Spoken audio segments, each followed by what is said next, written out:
May mga report po dito sa aming mga News 5 correspondents na meron pong mga lugar dyan sa GLA nang hindi pa rin po naaabutan ng tulong simula po nung tumama yung earthquake. Kumusta po sir? Sa kahapon po ba o sa pinakahuli napuntahan na po ba itong mga residenteng ito?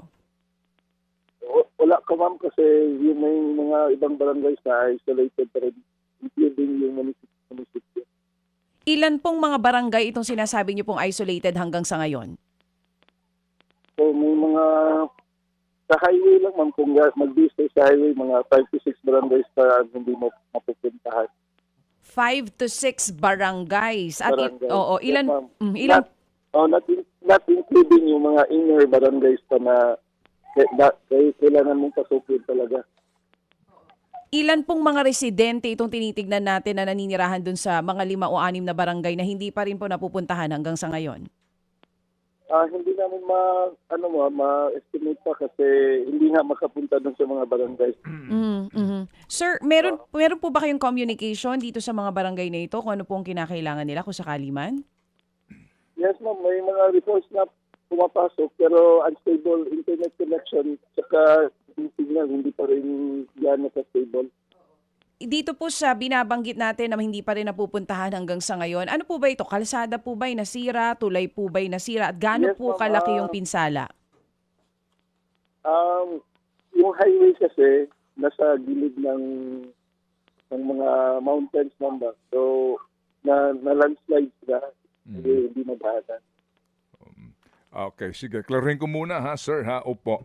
Yes, sir. Yes, sir. Opo. Una sa lahat, bay, ilan ang kumpirmadong patay sa inyong bayan?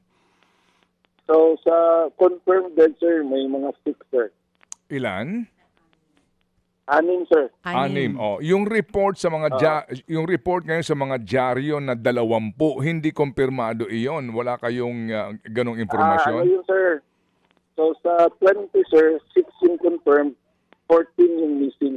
13 yung missing, kaya nga umabot sa 14, sir, 14. 14 yung missing. Oo. 6 yung confirmed dead. Oo, kaya mayroong indikasyon nga na nagsasabi na mga posibleng umabot ng 20. Yung binabanggit Yes, nyo yes, na sir. 4 ang confirmed na patay, yung 16 6, sir, 6. I'm sorry, 6 ang confirmed na patay, yung 16 ay missing. 14, Ito sir, 14. 14, I'm sorry, 14. 13. 14 yung missing, 6 yung confirmed dead. Okay. Oo. Yung missing na ito as in hindi pa napupuntahan yung barangay mismo.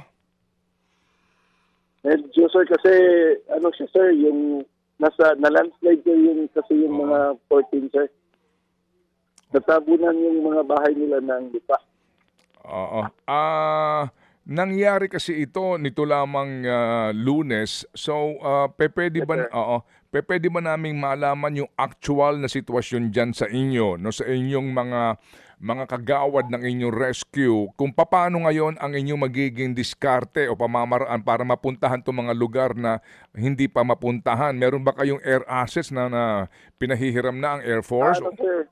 So, ngayon, sir, yung priority namin is to open the road. Go ahead. Yung communication, yes, sir, yung communication at saka connection na namin sa outside is through air asset and floating asset.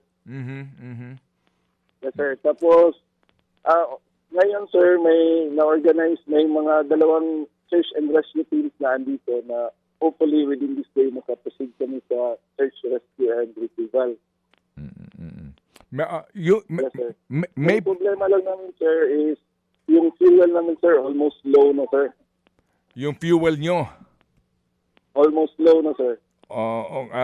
Kasi nga yung pag-travel ng mga tanker, 'di ba meron Yes, din sir. 'di ba meron kayo sariling municipal port diyan? Sir, municipal? Port. Port, yes, sir, pero nasira din, sir. Nasira din. Oo, hindi pa pwedeng Yes, sir. hindi pa pwedeng maka-dock ngayon doon, either yung Yung style lang dito, sir, is kung may mga big vessels, andun lang siya sa laot. Tapos sinusundo siya ng maliliit na mga vessels. pati mahirap din kung doon idadaan ang mga fuel tankers, no? Yes, sir, kasi mabigat, sir. Oo. Yung lang, sir, hopefully this day may mga nag-pledge man na may nag-commit na may mga barrels ng fuel. Oo. So far, may injured din ba kayo? Yes sir, marami sir. Nung first day talaga sir, marami. So hindi na namin ma-monitor yung actual lang sa hospital, may mga 63. Sa morning pa lang yun. Yung sa afternoon, hindi pa na-count kasi may marami kasing medical stations naka-spread sa munisipyo sir. Oh, saan dinadala ang injured? Working ba? Meron ba kayo diyang municipal hospital? Saan ang pinakamalapit na ospital? May provincial hospital kami dito sa Blanchard, saka may super RHU kami sir. Oo, yung provincial hospital ninyo, nasaan? Andito mismo sa loob ng sir, ng barangay poblasyon. Nasa Glan mismo, nasa bayan.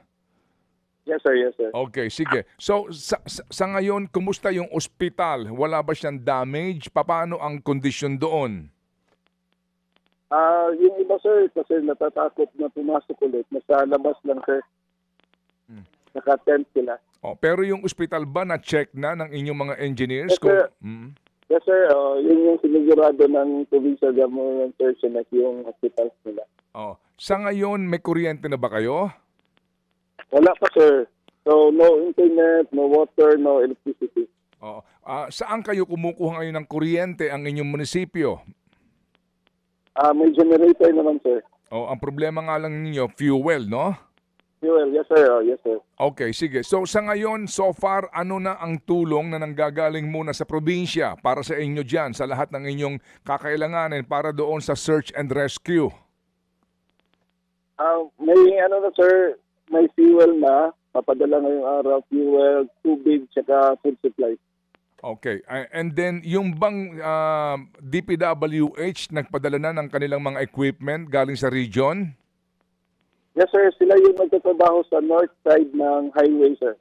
Mga kapatid, patuloy po kayong tumutok sa 105.9 True FM para sa totoong balita, impormasyon, music and entertainment. Mag-subscribe sa aming YouTube channel at podcast at sundan nyo kami sa Facebook, Instagram, X at TikTok sa True Network PH. Bisitahin din po ang aming official website, truefm.ph. At panoorin din kami sa True TV Signal, Channel 19. Kami po ang 105.9 True FM. Laging true sa'yo, kapatid.